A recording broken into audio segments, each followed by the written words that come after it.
Witam Państwa serdecznie. Nazywam się Przemysław Syposz i reprezentuję firmę Fine-Art. W dzisiejszej serii aerograf od A do Z zaprezentuję model Ultra, jego parametry, zastosowania, pokażę jak maluje i jak go czyścić. Przedstawię jego wady i zalety oraz najczęściej popełniane błędy użytkowników.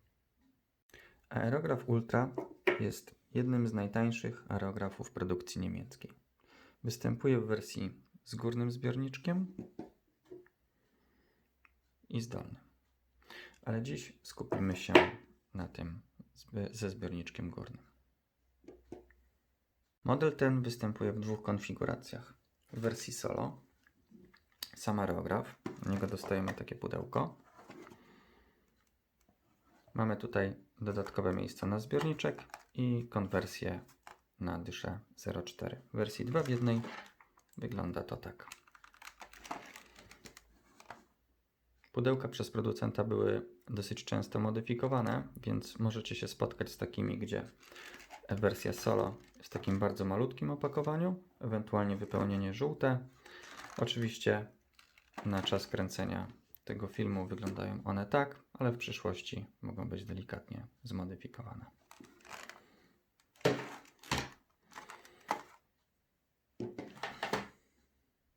W wersji solo oczywiście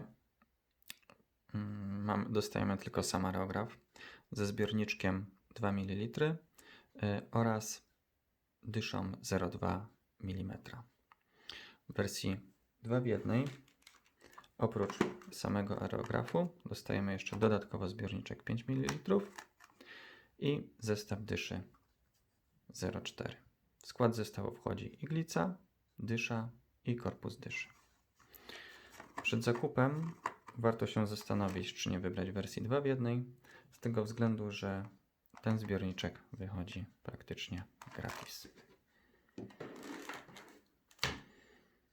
Oprócz tych elementów, aerograf ten oczywiście można rozbudować, tak jak praktycznie wszystkie aerografy Hardera Steinbecka, o dodatkowe akcesoria. Zanim o akcesoriach, zaprezentuję, jak zbudowany jest ten aerograf. Niestety nie ma on takich funkcji jak ogranicznik plamki maksymalnej, ani nawet nie ma możliwości odkręcania osłony iglicy. Ten element jest cały. Zaraz Państwu to zademonstruję.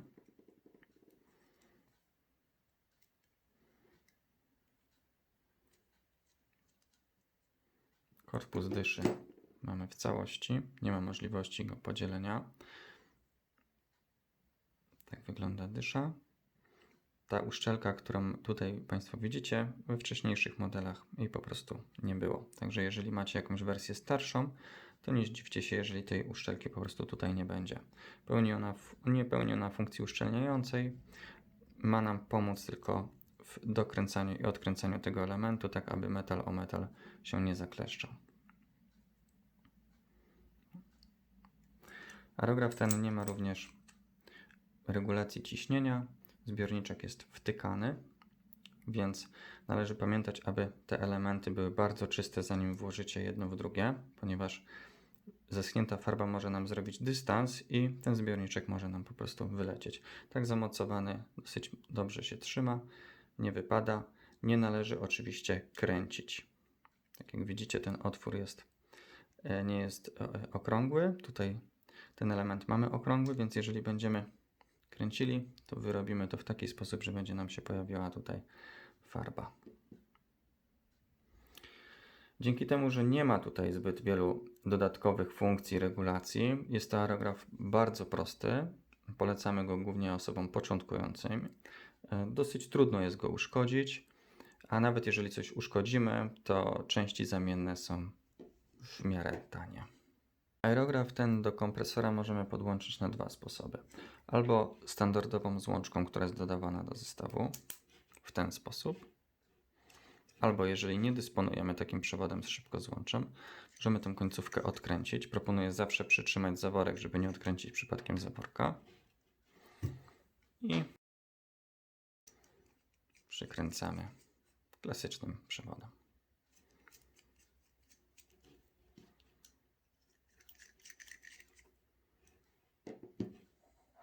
Akcesoria. Takie najbardziej podstawowe to oczywiście dekielek. Tutaj mamy ten do mniejszego zbiorniczka. Jeżeli mamy wersję 2 w 1 z tym większym zbiorniczkiem, dekielek do większego. Oprócz standardowej dyszy 0,4, którą mamy w wersji 2 w 1, możemy dokupić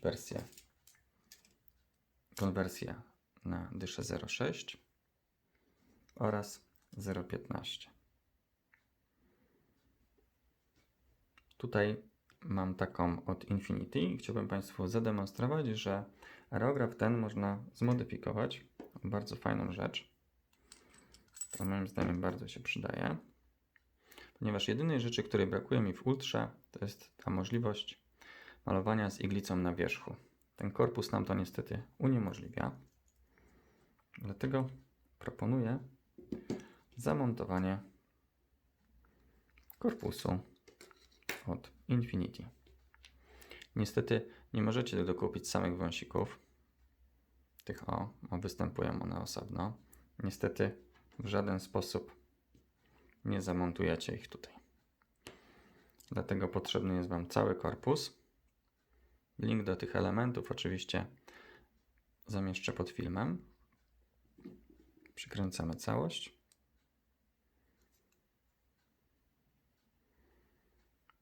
I zobaczcie. Mamy takie prawie Infinity.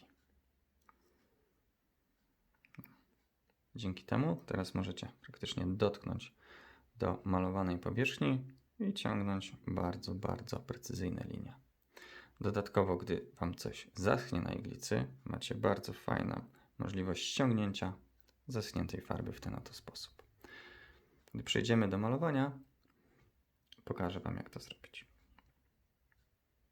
Teraz poskładam wszystko z powrotem. Albo nie, jeszcze pokażę Wam, jeżeli byście nie chcieli tej końcówki, a pozostalibyście przy tej. Jeszcze mamy taką fajną rzecz od Hardera. Zobaczcie. Tu są dziurki, więc mieszanie farby w zbiorniczku za pomocą zatkania tutaj palcem po prostu nam się nie uda. Więc Harder znalazł na to rozwiązanie. Mamy taką specjalną zatyczkę. Zatykamy tu, naciskamy i farba w zbiorniczku nam się miesza dzięki powietrzu zwrotnemu. Poskładam teraz wszystkie elementy i za chwilę przejdziemy do następnego etapu. Mamy już wszystko przygotowane, przejdźmy zatem do instrukcji obsługi. Przede wszystkim ciśnienie. Na reduktorze musimy mieć ustawione max 3 bary. Ja proponuję nie przekraczać 2. Obecnie na kompresorze mam ustawione 1,5 bara. Aerograf podpinam. I pierwsze co, zanim wleję jakąkolwiek farbę, wlewam rozpuszczalnik bądź wodę.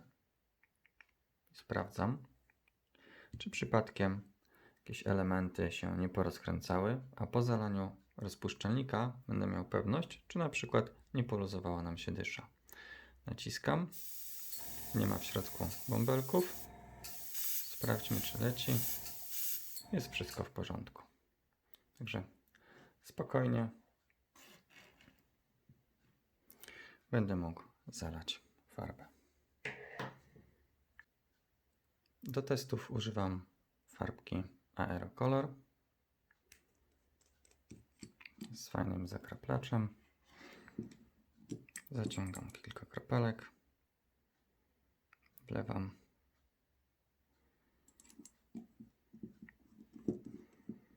Jeżeli wcześniej było trochę rozpuszczalnika, mogę go wypsikać, ewentualnie jeżeli potrzebuję rzadszą farbę, zakładam tą końcówkę, naciskam spust, delikatnie ciągnę i zobaczcie, bąblujemy, ładnie farbka nam się wymieszała. Dobrze. Zaczynamy. Proponuję nie zaczynać od razu od malowania małej kreski, tylko po tym mieszaniu psiknąć gdzieś w bok, tak żeby sprawdzić, czy resztki farby nie zostały nam na iglicy. Teraz tak. Aerografem maluje się w ten sposób, że naciskając spust leci samo powietrze. Zobaczcie, nic nie maluje. Dopiero gdy go troszeczkę pociągnę, zaczyna lecieć farba. Im mocniej ciągnę spust, tym więcej leci farby. Dlatego nie należy z bardzo bliska malować w ten sposób, bo zrobimy kleksa. Jak uzyskać cienkie linie? Przykładamy aerograf bardzo blisko, naciskamy spust i bardzo delikatnie zaczynamy ciągnąć w ten sposób.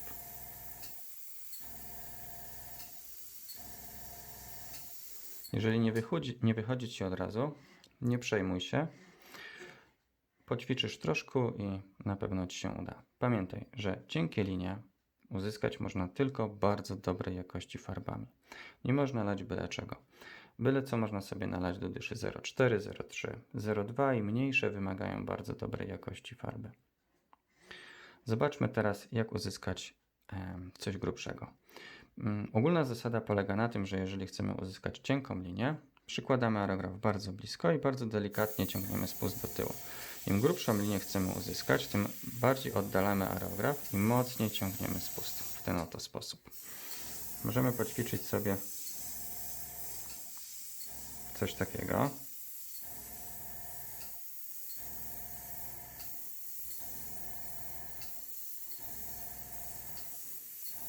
Co nam daje takie ćwiczenie? Ono nam pomaga uzyskać większą kontrolę nad spustem. Nawet jeżeli mamy przerwę 5-10 dniową, to takie ćwiczenie pomaga nam unikania właśnie robienia kleksów i poprawia nam precyzję malowania, ponieważ zapominamy, w jaki sposób działa dany spust. W każdym aerografie działa on nieco inaczej, dlatego jest fajnie zrobić sobie na początku takie ćwiczenie i przypomnieć sobie, w jakim zakresie działa nasz spust.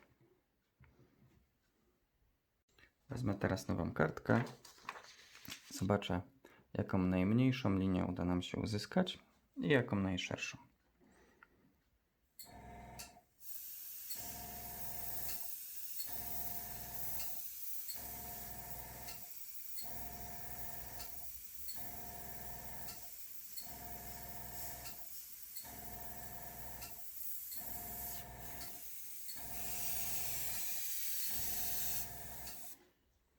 Ok. Później domaluję tutaj taką samą wersję dla dyszy 0,4 i zrobię Wam na końcu zdjęcie, które będziecie mogli sobie obejrzeć w przybliżeniu. Zrobimy jeszcze takiego dywersyjka. Dobra. Zamontuję teraz dyszę 0,4 i zobaczymy się za chwilkę. Dobrze, mam już zatem zmienioną dyszę na 0,4, zalane farbą. Zaczynamy. Oczywiście metoda malowania jest taka sama, także naciskając spust nie leci nam farba, gdy go tylko troszkę pociągniemy, farbka zaczyna lecieć. Zobaczcie. Mogłem pozwolić sobie na zalanie trochę gęstszej farby, więc atomizacja jest trochę gorsza, ale też można nią w miarę cienkie linie uzyskać. Już tutaj super cienkie niestety się nie uda, bo zaczyna nam przerywać. Moglibyśmy zrobić cieńszą, ale musielibyśmy dosyć dużo dodać rozpuszczalnika jeszcze. A to już by nie miało sensu za bardzo, bo na elementach śliskich typu plastik, metal ta farba by się nam troszeczkę rozjeżdżała. Więc zobaczmy teraz plamkę maksymalną. No zdecydowanie większa. No i farbka mi się niestety skończyła, muszę dolać.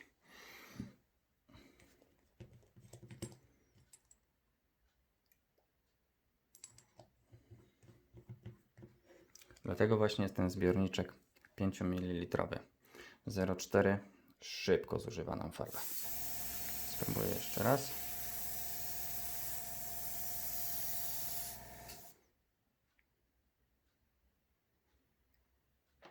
Ok. Mniej więcej tak wygląda malowanie dyszą 0,2 i 0,4. Oczywiście zrobię Wam tego zdjęcie przybliżone. Teraz zademonstruję Państwu, jak ja czyszczę aerograf. Resztkę farby wypsikujemy najlepiej do Clean Pota. Biorę rozpuszczalnik. Ten mam z takim fajnym zakraplaczem, który idealnie mi pasuje w ten otwór. Naciskam i wciskam go. Wtedy pod ciśnieniem wypsikuję resztkę farby. Wlewam. Biorę pędzelek.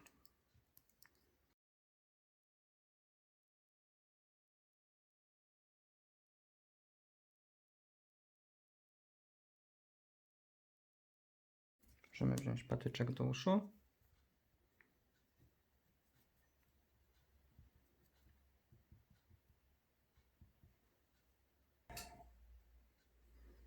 I patyczkiem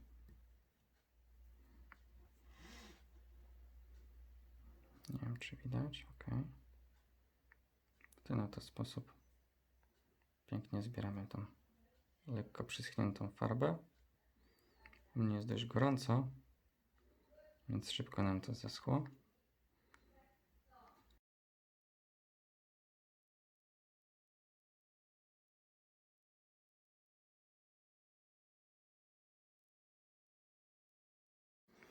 Wyciągamy zbiorniczek. Tu oczywiście mamy troszeczkę farby. Czyścimy. Teraz nam będzie łatwiej wyczyścić to w środku.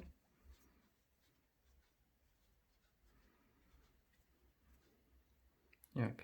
Zbiorniczek mamy z głowy.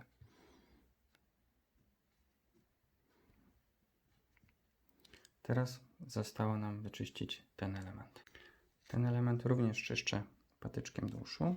Tylko najpierw muszę odkręcić rękojeść. Cofnąć trochę iglicę. Nie wyciągam jej całkiem, bo jeżeli jest na niej trochę brudu, to przeciągnę ten brud przez cały mechanizm spustawia, a tego bym nie chciał. Później ciężko jest to wyczyścić. Biorę patyczek. On tutaj nam idealnie pasuje. Ważne, żebyśmy tę iglicę tak schowali, żeby nie uszkodzić jej czubka. Ok.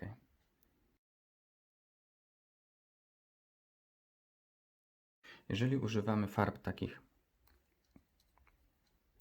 które nie są chemoutwardzalne, to możemy pozwolić sobie na zamontowanie tego wszystkiego. Wzięcia dekielka. Zamontowanie tego tak, albo, przepraszam, musimy zalać wcześniej rozpuszczalnik. Zatykamy dekielek, zaklejamy ten otworek jakąś taśmą klejącą i możemy zostawić nawet na 2-3 dni. Jeżeli po tych 2-3 dniach ten rozpuszczalnik nam odparuje, wtedy wlewamy go ponownie, psikamy, sprawdzamy, czy jest wszystko ok. Jeżeli jest ok, to możemy malować.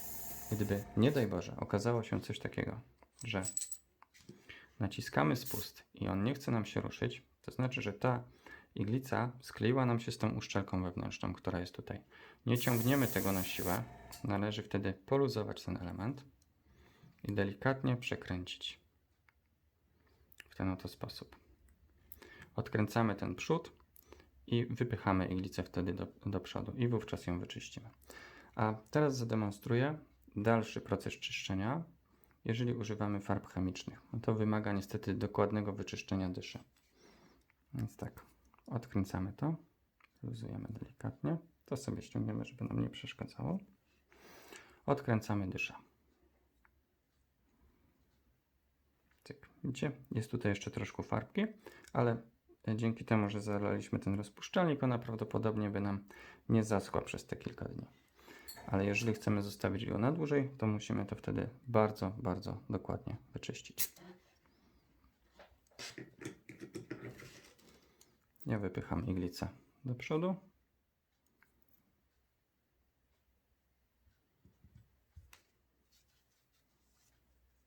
Czyszczę ją od razu.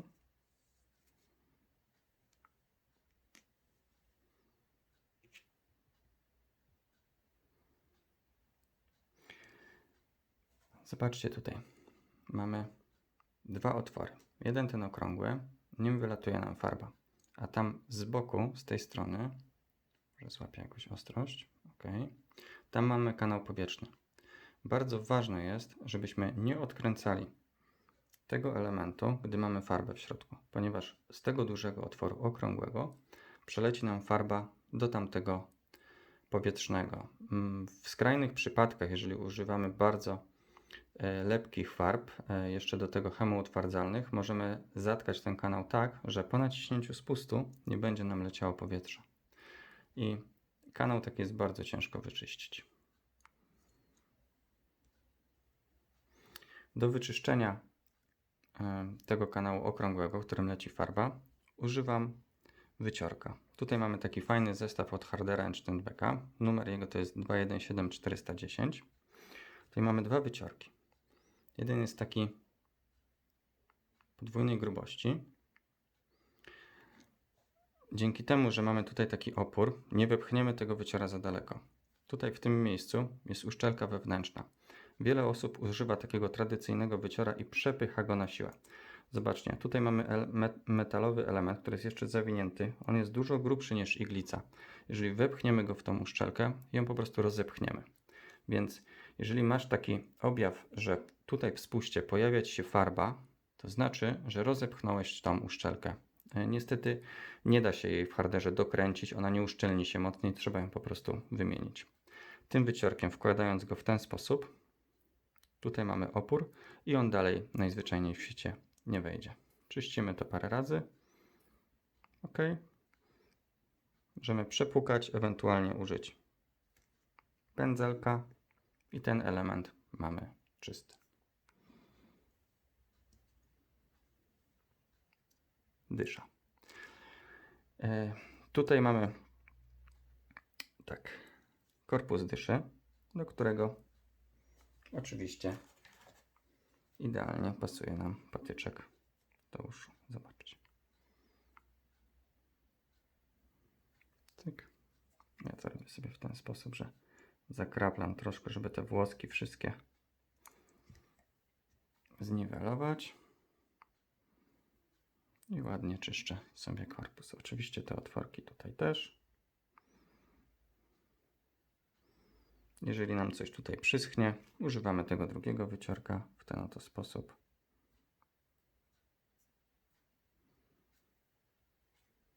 OK.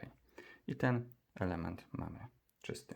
Tu nie powinno nam się pobrudzić, ale jeżeli nam się pobrudzi, to też ten wyciorek nam tutaj idealnie pasuje. Teraz dysza. Z tym jest największy problem, ponieważ tutaj nie wejdzie nam żaden wycior. Ten, co prawda, wejdzie nam do tego miejsca, ale dalej nie wyczyścimy. Dlatego, jeżeli macie drugi aerograf, to ja proponuję wyczyścić to drugim aerografem, czyli wlewamy do aerografu rozpuszczalnik i jak kerszerem pod ciśnieniem myjemy tą dyszkę. Jak pozabieram te wszystkie elementy, to zademonstruję ten proces. Jeżeli nie macie drugiego aerografu, no to niestety pędzelkiem w ten oto sposób czyścimy tą dyszę, aż będzie czysta.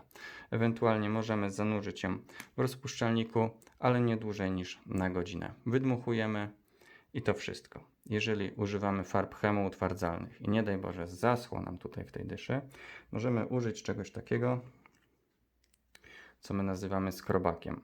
U Hardera jest to 117-403. Jest to tak ukształtowany element, który idealnie pasuje do tych dysz.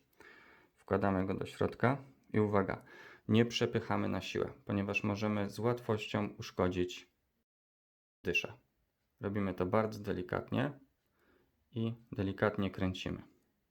Tylko pamiętajcie, żeby nie używać tego na co dzień. Jeżeli możecie użyć pędzelka bądź czegoś bardzo miękkiego, proponuję nie wpychać nic metalowego do środka, ponieważ każda jedna najdrobniejsza rysa powoduje, że ta dysza nam w środku będzie szybciej, na niej będzie szybciej osiadała farba i coraz częściej będzie nam tam po prostu ta farba przysychała. Ewentualnie jakiś brud będzie nam wylatywał i robił tylko niepotrzebne kleksy. OK. Posprzątam, zademonstruję, jak wyczyścić tą dyszę drugim aerografem. Do drugiego aerografu zalewamy rozpuszczalnik bądź cleaner. Bierzemy dyszę i po prostu psikamy. Jak Karcherem.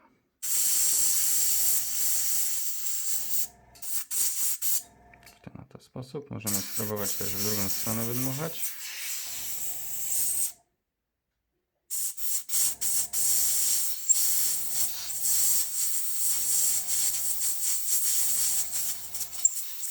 Później samym powietrzem.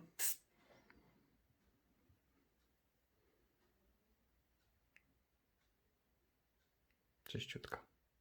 Widzicie? Idealnie. Szybko i na temat. Bez moczenia.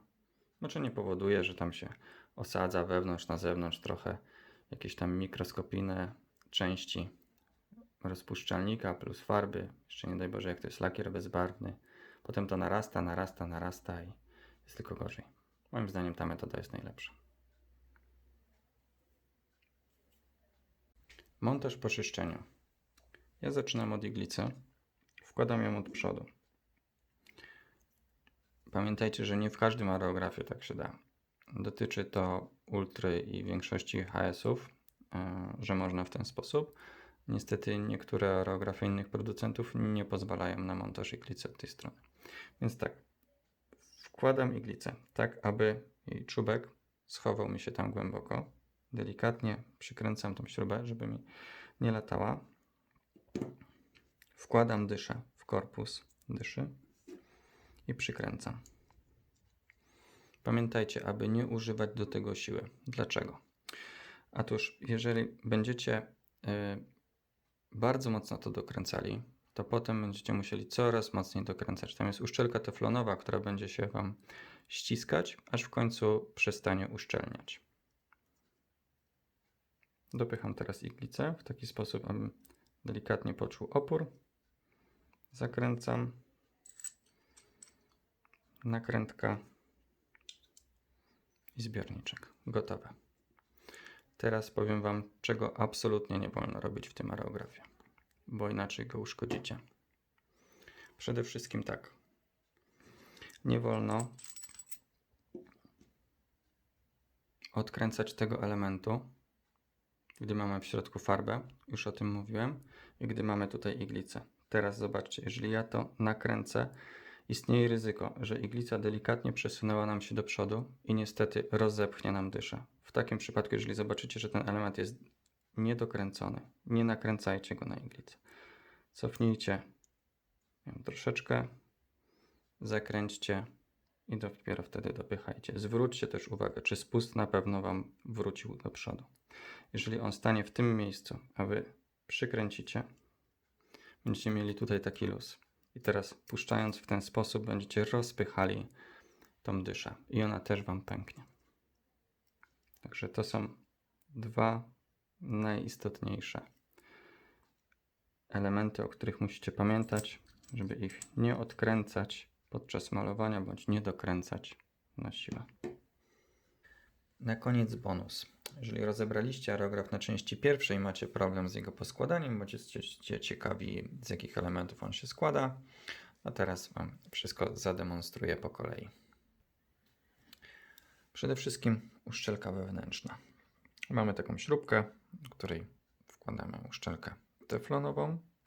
Niestety, aby prawidłowo ją zamontować, niezbędny jest nam specjalny kluczyk, który imituje iglicę, głównie jej szerokość. Chodzi o to, że podczas przykręcania ta uszczelka musi zostać ściśnięta w taki sposób, żeby idealnie uszczelniała nam iglicę. Wkładamy ją tu i dokręcamy do oporu.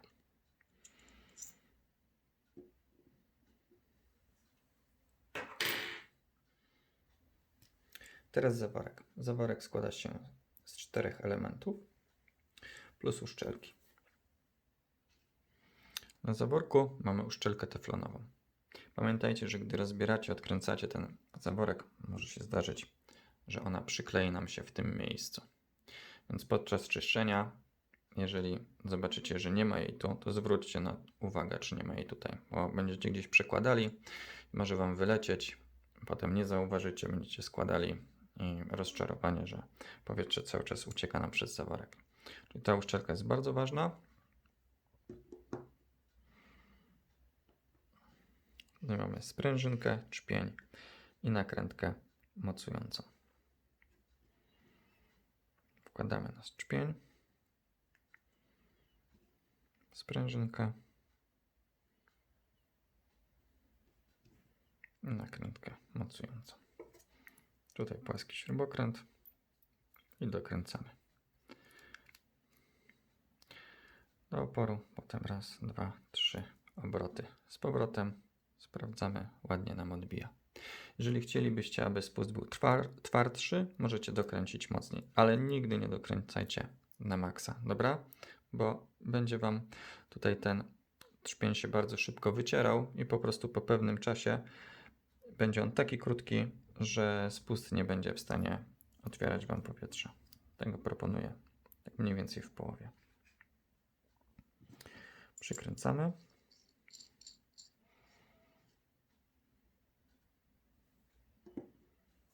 Teraz tak, poskładamy sobie mechanizm popychacza. Popychacz, sprężynka, śrubka i od razu nakrętkę sobie zamontuję. Ja wcześniej wkładam spust.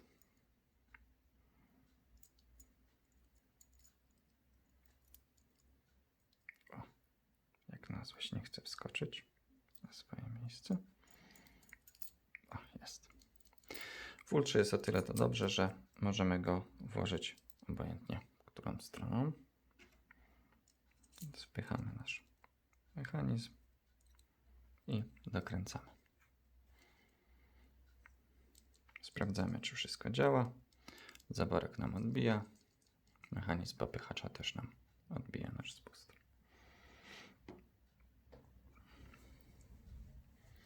Teraz tak. Dysza, iglica. Jeżeli mamy zestaw 2 w 1 i pomyliły nam się te elementy, jak je rozpoznać? Zacznijmy od iglicy. Nowe iglice mają ponacinane takie rowki. O, jest. Tutaj widzimy, mamy 2 wypustki.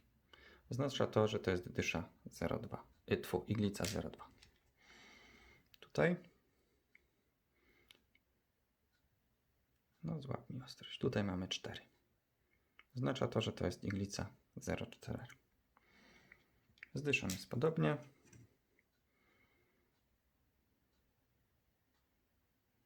Zero dwa. 0,4. Korpus. Korpus do 0,15 i 0,2 jest jednakowy. Jest gładziutki. Nie ma tutaj żadnego nacięcia. Na 0,4 mamy tu jedno nacięcie. Widzicie? Czyli tak, 0,4 jest troszeczkę inaczej oznaczone niż pozostałe elementy, czyli niż dysza i iglica. Tutaj mamy po prostu jeden nacięty rowek.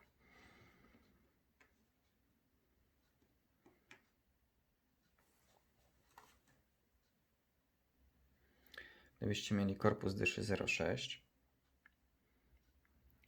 taki z odkręcaną tą częścią, zwróćcie uwagę, że on ma 2 nacięcia. Ostrość niech mi złapie. O, a to trzecie to nie jest nacięcie. Po prostu ten element jest rozkręcany. Widzicie? Mamy 2 nacięcia. To informuje nas o tym, że to jest korpus dyszy 0,6. A zatem wkładamy iglicę od przodu, tak żeby nam się schowała. Ja tutaj sobie tradycyjnie mocuję lekko. Wkładam dyszę w korpus dyszy i przykręcam. Gotowe. Delikatnie iglica. Osłona. Zbiorniczek. I takielek, jeżeli mamy.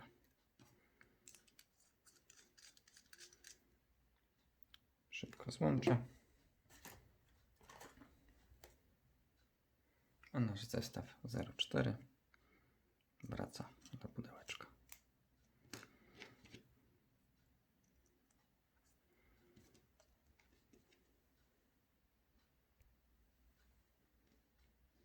Dziękuję za uwagę i zapraszam na naszą stronę fineart.com.pl.